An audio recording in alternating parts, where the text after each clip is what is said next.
English learners! Welcome back to Learn English with Emma. I'm Emma, your guide to mastering English in a fun and natural way.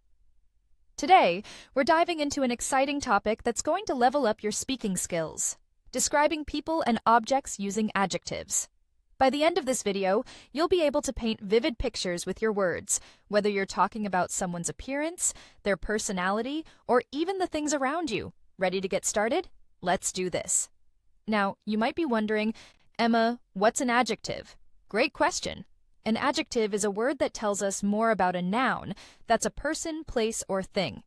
For example, if I say, you're wearing a sparkly necklace, sparkly is the adjective because it describes the necklace.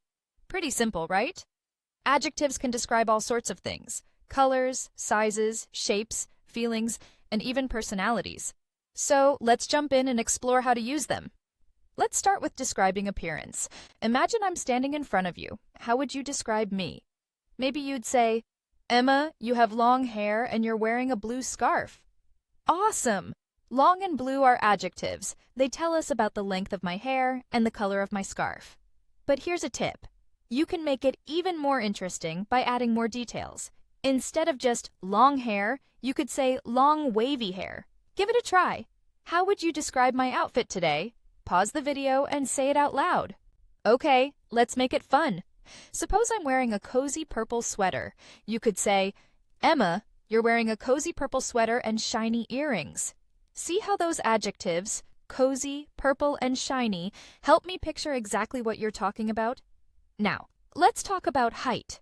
If you had to guess, would you say I'm tall, short, or somewhere in between? Maybe you'd say, Emma, you're kind of tall. That's good. But there's a smoother way to say it. Instead of kind of tall, you could say, I'm of average height. It sounds more natural. Try this. Describe someone you know. Are they tall, short, or average? Say it out loud. Now, what if someone is really short? You could say, my cousin is very short, and that works. But if you want to be extra polite, especially when describing a woman, you could use the word petite. For example, my friend is petite. It's a kind way to say someone is small in height. Let's practice. Imagine your best friend. How would you describe their height? Maybe, my best friend is tall, or my best friend is petite. Say it with me. Let's switch gears and talk about personality.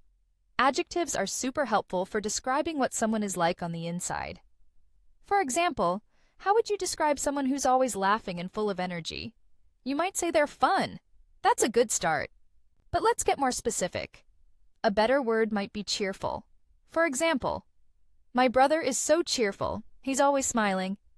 Try it yourself. Think of someone who's always happy. Would you say, my friend is cheerful? Go ahead and practice that sentence. What about someone who's always helping others? You might say they're nice, and that's not wrong, but a stronger word would be generous. For example, my mom is so generous. She's always helping our neighbors. Let's try it together. Think of someone who loves to help others. Say, my friend, mom, teacher is generous. Feels good, right? Adjectives like generous and cheerful make your descriptions more powerful and interesting. Now, let's mix it up and describe both appearance and personality. Imagine your favorite person. Maybe you'd say, my sister has short curly hair and she's super kind. That's awesome! But let's take it up a notch. Instead of kind, you could say compassionate. It's a stronger word that means caring deeply about others. So you could say, my sister has short curly hair and she's really compassionate. Try it with someone you know. Maybe, my best friend has long straight hair and he's incredibly compassionate. Say it out loud. Okay, let's move on to describing objects. Look around you right now. Pick something in the room. Maybe you see a big lamp. That's a good start because big describes the size. But we can add more adjectives to make it clearer. Is the lamp made of metal? Is it shiny or dull? Maybe you'd say, it's a big shiny metal lamp. Now I can picture it perfectly. Let's practice. Pick an object near you. A book, a cup, anything. Describe it using size and color. For example, I have a small red mug. Your turn. What if you want to describe something's texture or material? Let's say you're talking about a table. Instead of just saying, it's a big table, You could say, it's a big, smooth wooden table. Smooth tells me about the texture, and wooden tells me the material. Let's try it. Think of a piece of furniture in your home. Describe it with size, material, and texture.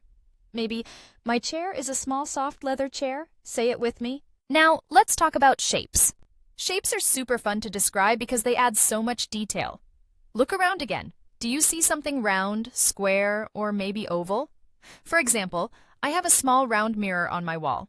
The word round tells you the shape, and small tells you the size. Let's practice with something bigger, like a car. You might say, my dad has a big red car. That's good, but let's make it more vivid. Instead of big, try huge.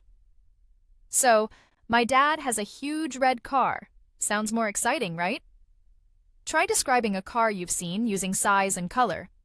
Let's keep going with objects. How would you describe your phone? Maybe, my phone is new and black. That's solid, but let's add one more detail. Is it big or small? You could say, my phone is new, black, and slim. Slim is a great adjective for something thin and sleek. Try it yourself. Describe your phone or another gadget you own.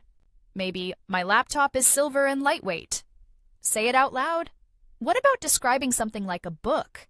If it's your favorite book, you might say, my book is old and has lots of pages. That's good, but instead of lots of pages, you could say it's thick. So, my favorite book is old and thick. Now, what if the book has small pages? You could say, my book is thin with small pages. Let's practice. Think of a book you love. Describe it using adjectives for size or age. For example, my book is new and thick. Your turn. Okay, let's talk about feelings for a moment. Adjectives aren't just for physical things. They can describe emotions too. How would you describe someone who's always excited to learn new things? You might say they're smart, and that's not bad, but a more specific word is curious. For example, my little brother is so curious. He's always asking questions. Try it yourself.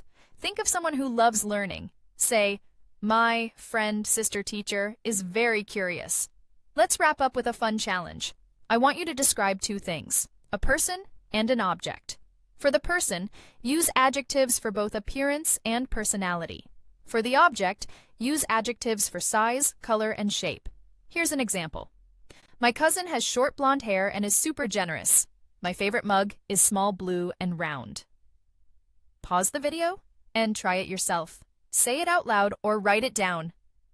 Wow, you've learned so much today. Adjectives are like magic words that make your English more colorful and interesting. Whether you're describing a tall, cheerful friend, a huge, shiny car, or a small, round clock, you now have the tools to make your descriptions pop. How do you feel about adjectives now?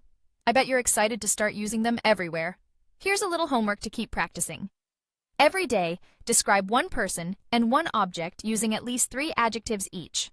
For example, my teacher is kind, tall, and patient, and my backpack is big, black, and sturdy. The more you practice, the more natural it'll feel. Thanks for joining me today on Learn English with Emma. If you loved this lesson, give this video a big thumbs up and share it with a friend who's also learning English. And don't forget to subscribe and hit the bell so you never miss a new video. Next time, we're diving into an awesome topic to boost your listening skills, so stay tuned, keep practicing, keep smiling, and I'll see you in the next video. Bye for now.